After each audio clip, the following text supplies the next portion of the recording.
My name is Marjorie Montague. I was born Marjorie Ruth Robinson in Omaha, Nebraska, July 17th, 1922. My father was Sam L. Robinson, mother Dora Robinson, born Dora Abramson. Both of my parents were born and raised in St. Joseph, Missouri. They had moved to Omaha before I was born, moved into an apartment about 2 blocks down the hill from the old Temple Israel, the original Temple Israel.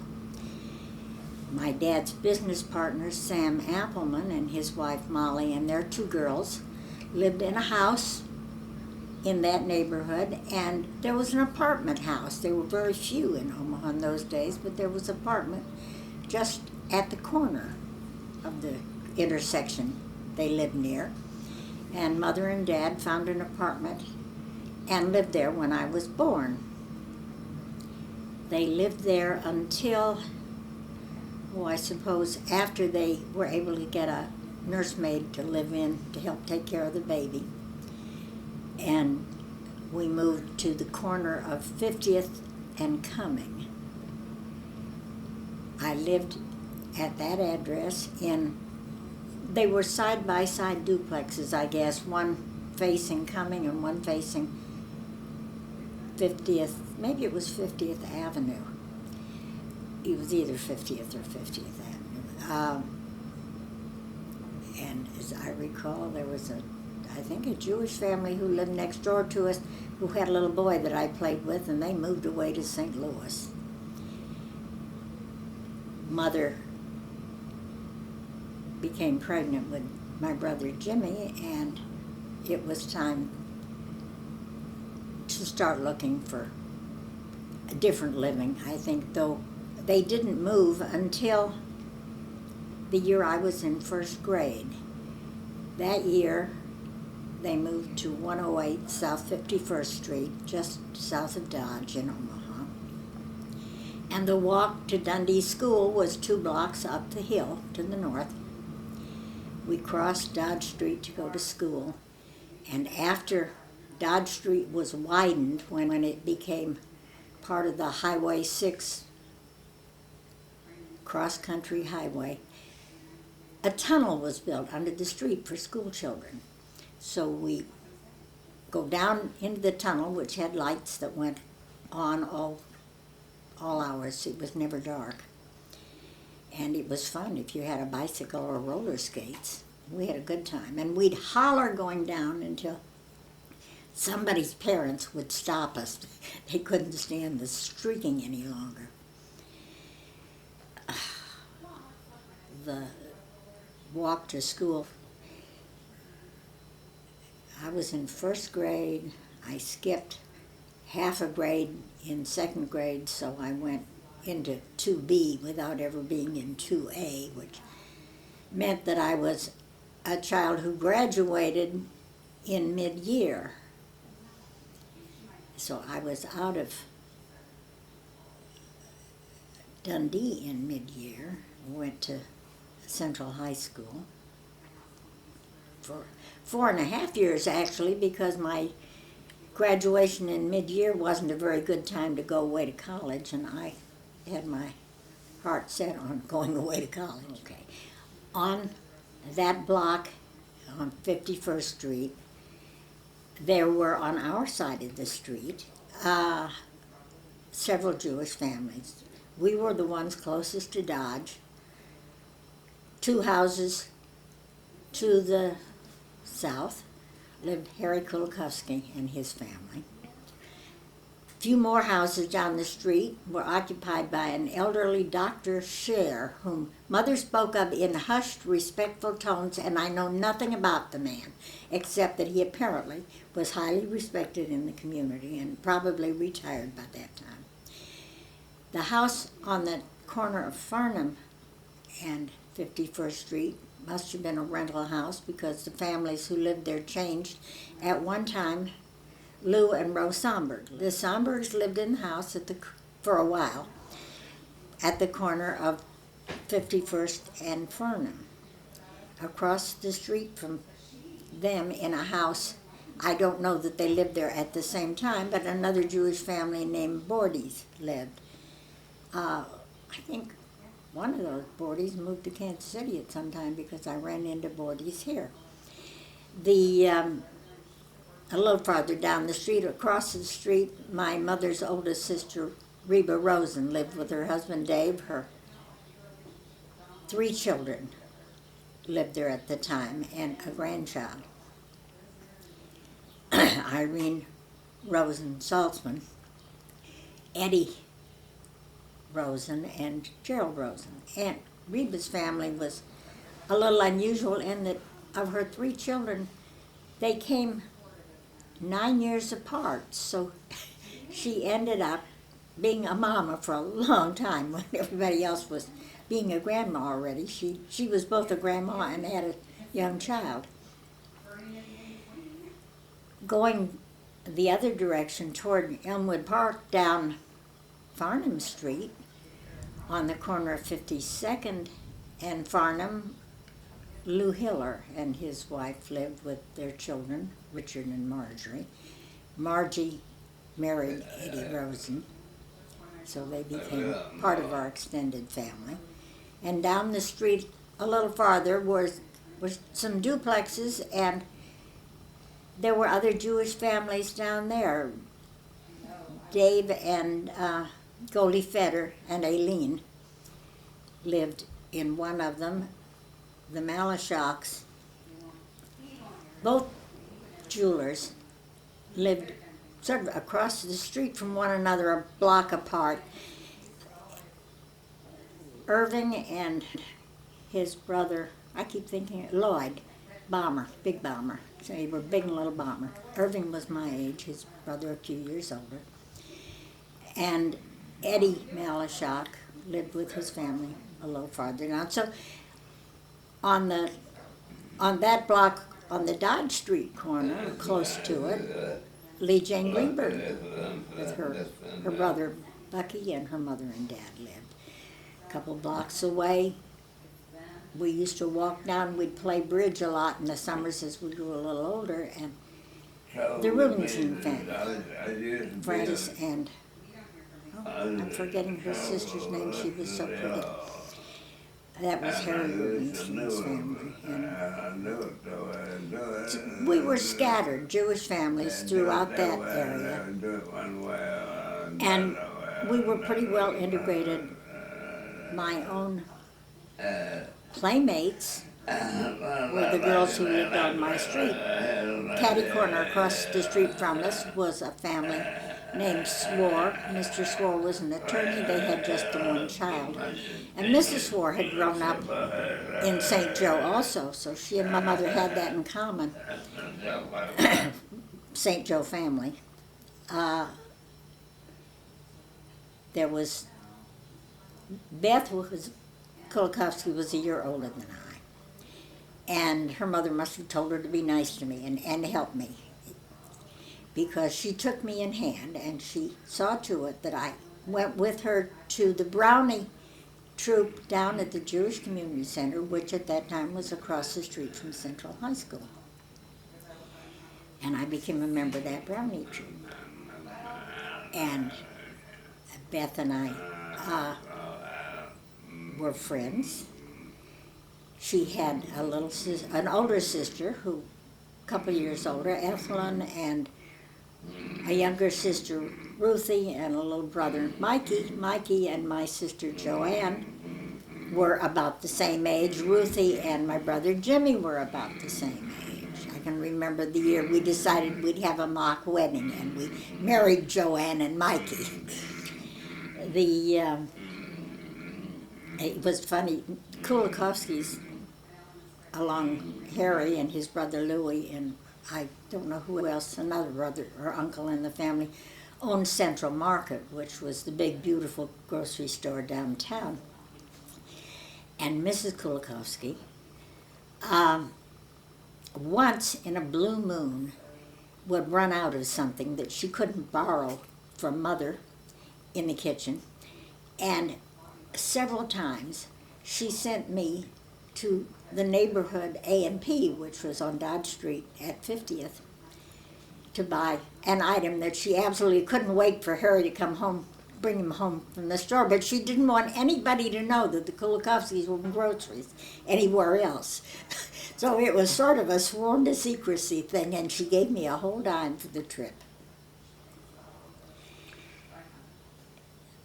They had a great big dog, as I remember, that I was sort of scared of. And a slightly larger house than the other houses on the block because it had an extra half lot attached to the side.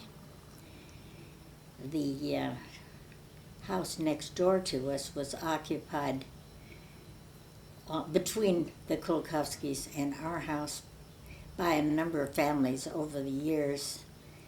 Eventually they had a family that had a daughter who was the right age for us to be friends with, or for me to be friends with. Before that, there were families with daughters with ages from my sister and for Beth to be friends with. So across the street, there were Catholics. My best friend across the street was Unitarian.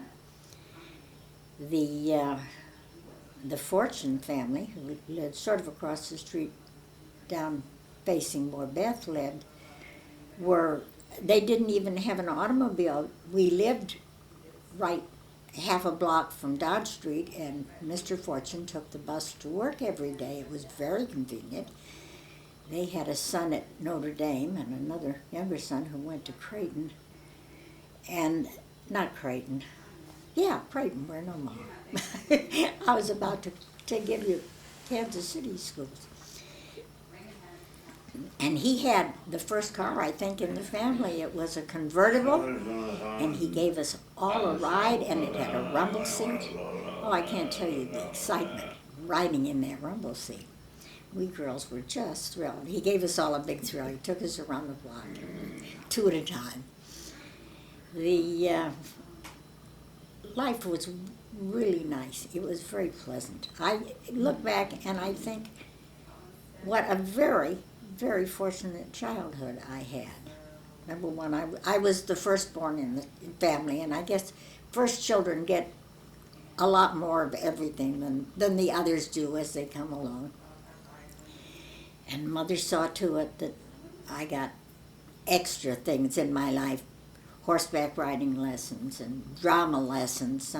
A lady named Mrs. Schrank, or maybe it was Miss, I don't know, with sort of a New York accent, was eking out a living during the Depression there, giving elocution lessons to children, and the school allowed her to keep the kids after class. So we'd stayed for an hour after class, and she taught elocution. And then the kids that were good enough, people apparently approached her for entertainment for their club meetings, and I remember her booking me into a couple of ladies' club meetings at night and standing up and reciting poetry in what must have been a god-awful Italian accent, since I'd never ever heard an Italian accent, but that's the way it was written, that's the way we did it. And I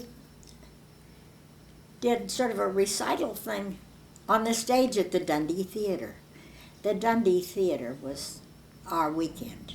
We went to the matinee every Saturday afternoon. All the kids in the neighborhood went, and they had set up candy on bridge tables across one end of the lobby, and a nickel went a long way because there was all kinds of penny candies.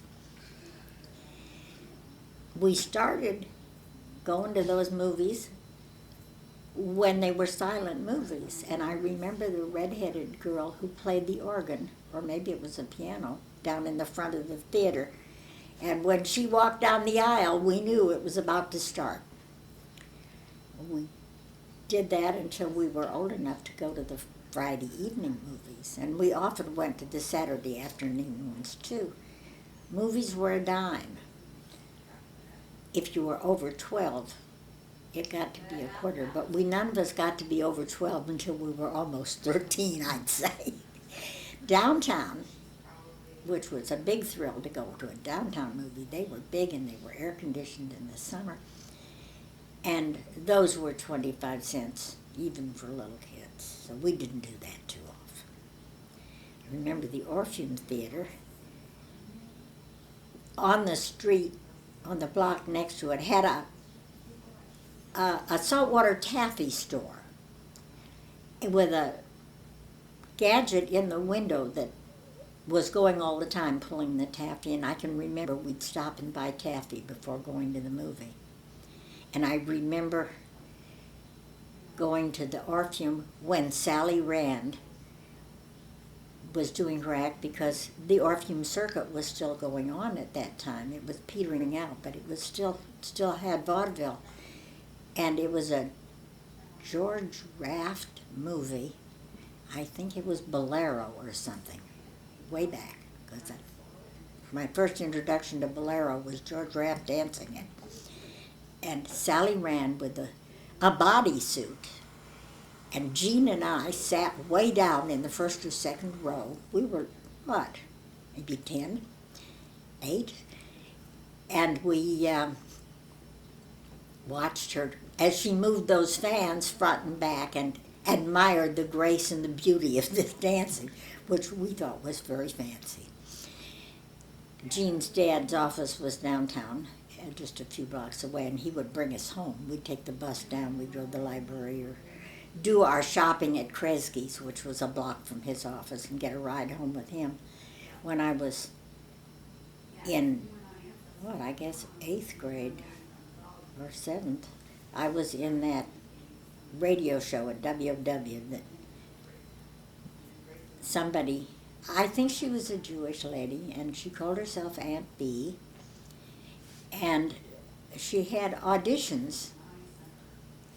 Lots of kids and their mamas showed up, and my mama took me. And I was chosen to be one of the 4 children on that show. I think there were 2 girls and 2 boys. I don't remember the boy's name, but Reva Bordy was the little girl, the other little girl.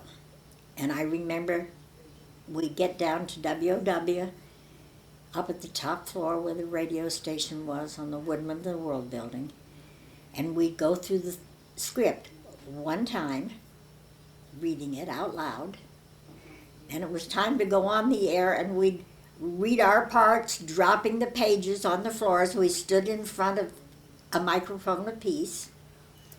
And when it was over, it was a 15-minute show, I would walk on down, it was it on Farnham? Walk down to where my dad's place of business was at 9th and Farnham.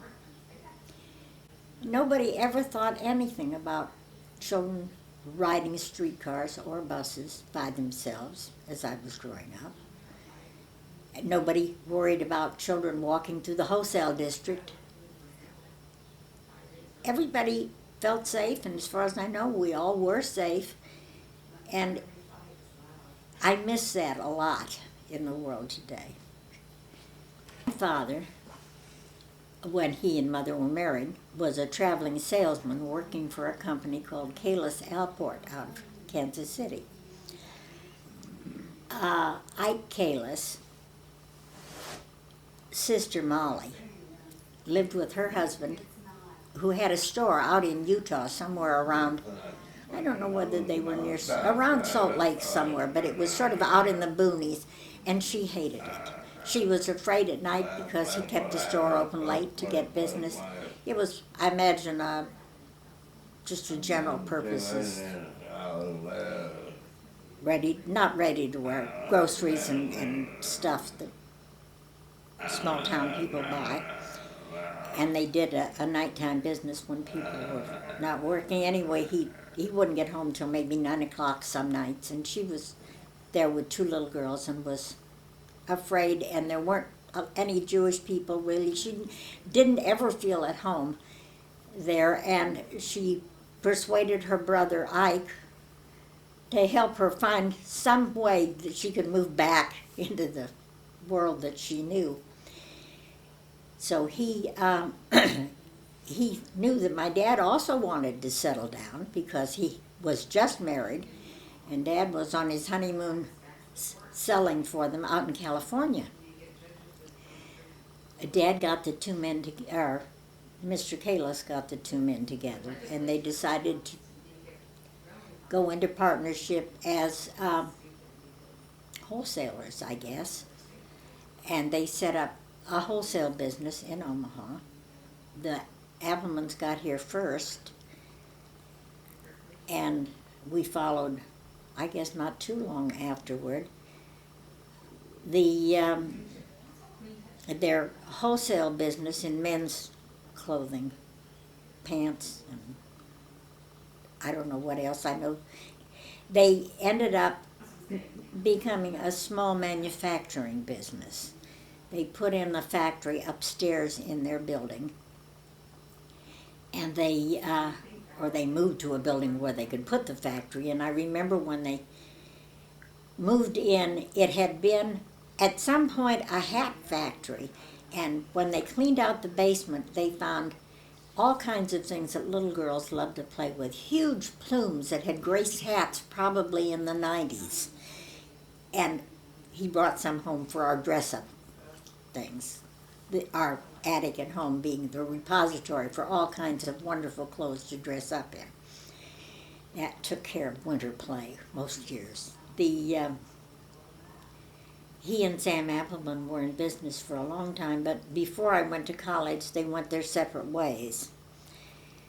And my dad had his own manufacturing business right down, whatever the street is, right there on the river, but where the bridge starts.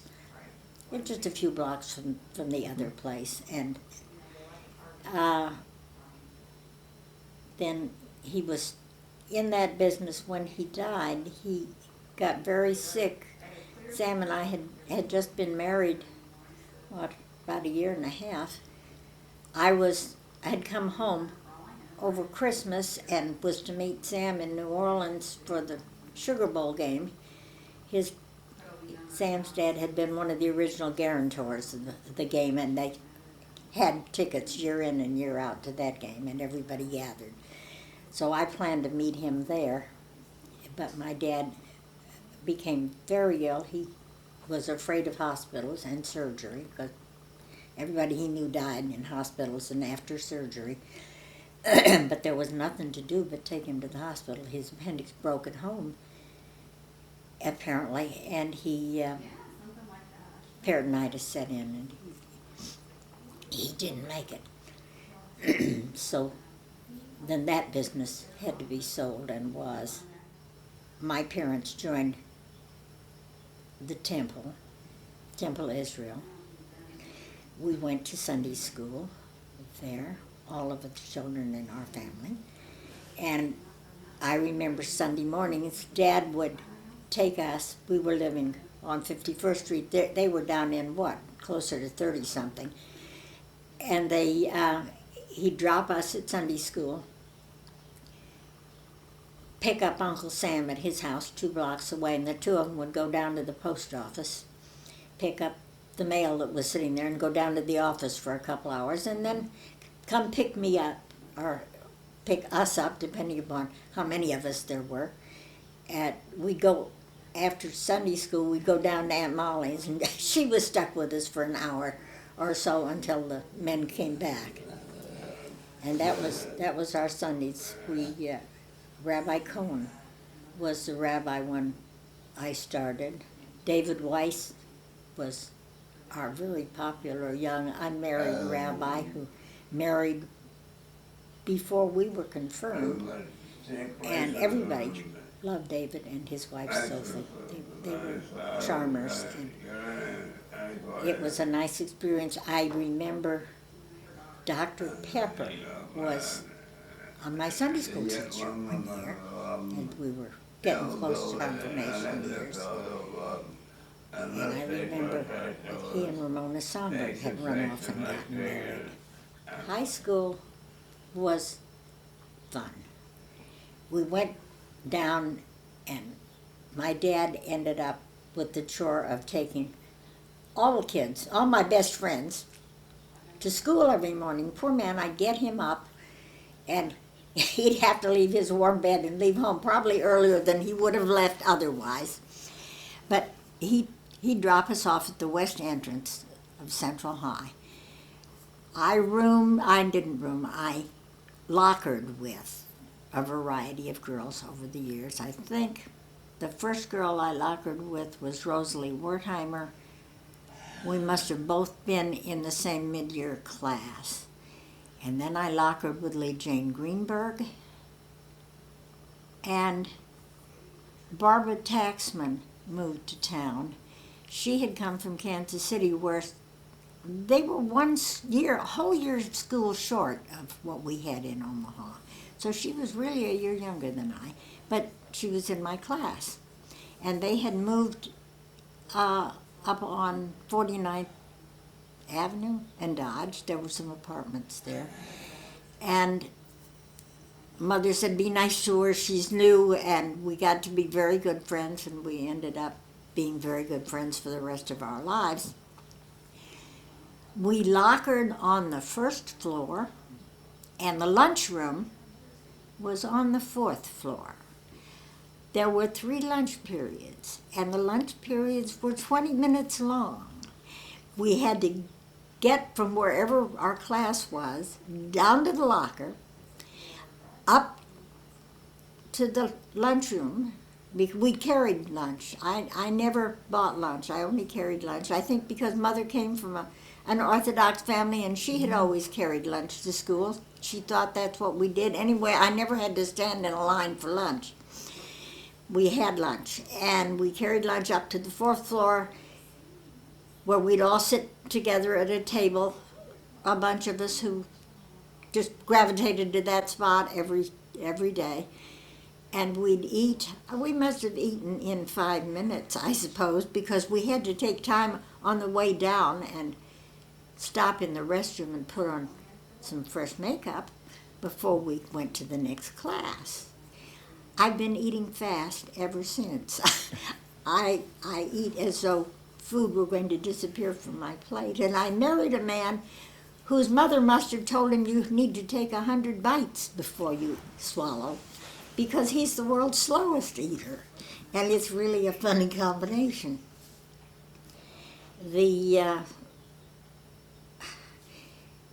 At Central, they allowed you to choose what class you wanted to take, like grown-ups did in college, and we'd run for classes, and we set our own schedule that way. And that was nice, too.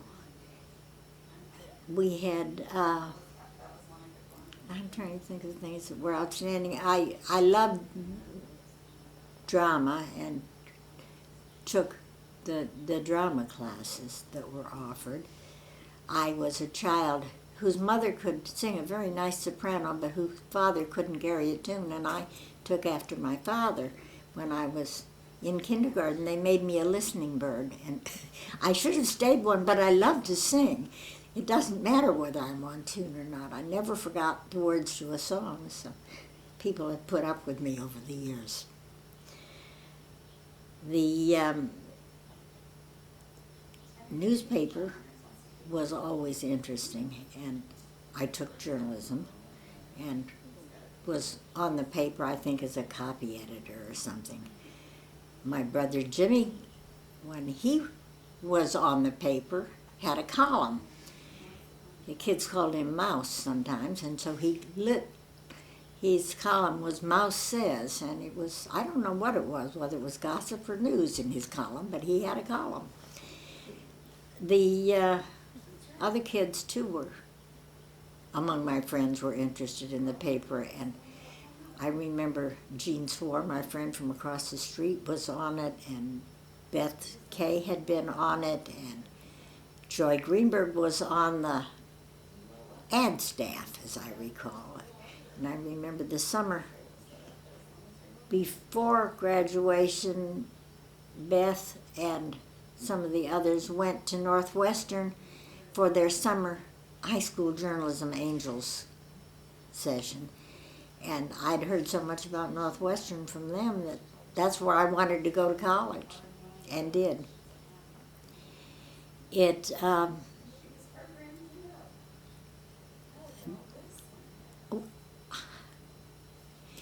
Central was, I you can't say it was integrated. It wasn't segregated exactly. It was an unusual arrangement of school, of children and classes. They obviously had a college track or college prep track and a not college prep track. The black kids' lockers were all on the west side of the building. Ours must have been maybe on the east side because we went straight through. There was a courtyard in the center of this square building. Other than that, I don't remember too much. Physically, the building had fire doors on the corridors. Periodically, you'd have to push your way through a fire door. But I remember some of the teachers. I'll never forget Sarah Vore Taylor, who had written a style book that we memorized. And every other year, we had grammar one semester and literature the second semester. And I don't think anybody who had learned Mrs. Taylor's English had any trouble getting into college. That was it. Boy, she knew it. We memorized it. We never forgot it. It stayed with us. When I went to school, fraternities and sororities in high school were popular and common. And the Jewish children, that's when we sort of segregated out. People thought of it as self-segregation, but I don't think it really was. We didn't know any better. And because, let's face it, Jewish parents wanted their children to marry Jewish children. They were all in favor. I joined the Jewish sorority, or was asked to join and did, called UT. I don't remember what it stood for anymore. And it seems to me as I look back on that thing, it was a Sunday afternoon thing. We'd meet in people's houses. We had a good time. I can't remember it having any purpose at all except that we put on 2 dances a year for all the Jewish kids in town. And why we did that, I don't know. I don't know how we paid for it. I don't know. We must have had a way. In those days, the high school kids used to put on dances at ballrooms, and it was not uncommon for 2 or 3 kids to sponsor a dance, which was paid for by tickets that people bought as they went in. But I don't think anybody bought tickets to UT dances. We sent out invitations. We had a long invitation list, and most of the young Jewish people in town were on that list. Everybody. The spring one was out at Peony Park, which was a lovely place to be. It was cool and pretty, and I remember those. I don't know what we did at the usually in midwinter one, but I remember I must have been in college and went to one at a hotel, maybe the Fontanelle downtown, because I remember I was in college and I had a Silver Fox Chubby, which was what all the girls were wearing. It was a short fur jacket, short waist length. And I was at this dance and this young soldier came in. The war was already on. And he asked me to dance. He said, I figured that this was probably a Jewish crowd because he said, I saw the Silver Fox jackets out in the hall. I thought, God, we're marking ourselves. But I remember when we were, Barbara and I, in Chicago, as we were guests of friends, Lucille Maper of Omaha had a twin sister who lived in Chicago, and she lived on Lakeshore Drive, and all you had to do was get on the bus and get from Evanston down there and stay on the bus, and you'd get down to the temple. You went past the temple, and we were meeting her for High Holy Day services.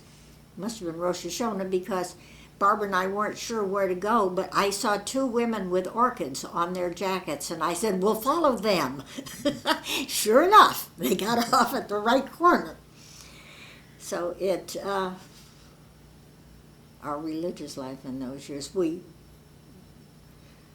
were not a very religious group. The kids who went to Shalom went to Bethel.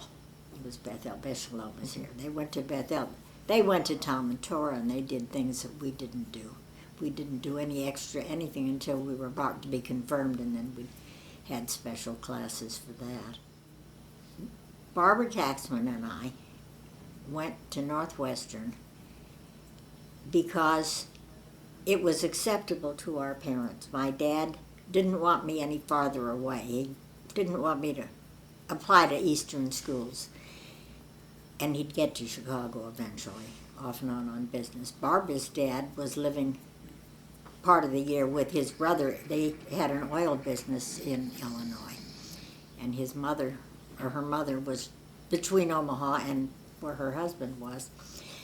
So we were accepted, no problem. When we didn't have to take college boards, both of us, we had good grades. We were in the top 10% of our class. And I was National Honor Society. I don't remember if Barbara was or not. Probably was. Anyway, we could get there in 8 hours on any of the trains that went. There was a day train and a night train. And when we went away for the first time, our folks put us on the sleeper, and we shared a berth. We shared a lower berth. The two of us trying to sleep in a lower berth and dress in a lower berth. It was pretty hysterical. And Barbara's dad and his brother met us, and they had, I don't know whether they rented it or whether what I'm owned. I think maybe there were some kind of touring taxis or something in Chicago in those days, because it was open, like an open town car, and they took us to Evanston up Lakeshore Drive, the pretty way, so we could see the place we were going. And they took us out and dropped us off, and we went where we spent our first year at Willard Hall. It was a new dorm. It wasn't over 5 years old, and we had a room on, I think it was the third floor probably. The fourth floor was laundry and rooftop where we could sunbathe, which was nice. I didn't realize it at the time. It didn't occur to me at all. But a very large number of Jewish girls were on our wing of that floor. And so we made lots of friends and felt very much at home. But it was only years later, as I thought about it, I thought this was not a totally integrated dorm either. We had an elevator going up. I mean, we were very modern. They had washers and dryers, which we didn't use because in those days, Railway Express had a laundry service. There was a sort of a fiberboard box. We'd pack our dirty clothes in it, ship it home. Next week it would come back. Mother would have had the laundry all packed and usually a box of brownies or something inside. And we did our hand washing, but we never used those washing machines. Neither Barbara nor I did, and I'll never forget. We arrived in our room, and Barbara wanted to know something. I can't remember what it was, and she wanted some help doing something, and she thought, well, we'll call down to the desk and get it. When she found a phone to call down, they told her she'd have to do this herself. I can't remember what it was, but that was when I think she first realized it wasn't a hotel. It was her new home. She'd have to do the same. Anyway, we had a good time. We made a lot of friends.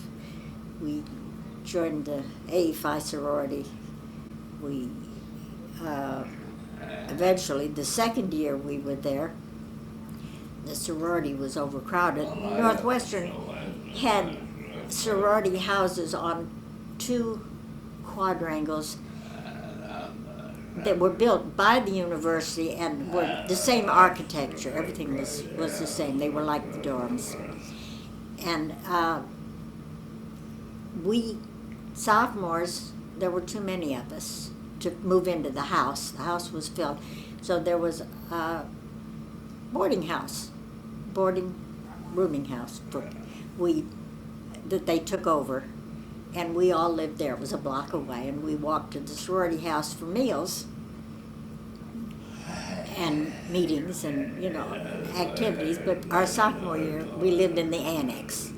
Barbara and I were upstairs. It had a bathroom that was built under an eave, and over the tub was a skylight. It was, and you could open it, I guess, in the summertime, let fresh air in. But you could lie in that bath under that and see the stars. It was fun. I was living there. We had only been there for maybe a month or so when I got a phone call from the sorority house. A girl named Belle Marks from Des Moines called me, and she said, "Are you doing anything this afternoon?" I said, "No." She said, "I've got this great date for you." And I thought it was somebody she knew. She said, he's offered to buy you dinner and get you back home in time. And I said, "Boy, that sounds good to me." When my date arrived, he was the man I'm now married to for 71 years. Sam was a lieutenant. He was a first lieutenant in the Air Force at that time. He was stationed out at the airport. And he was,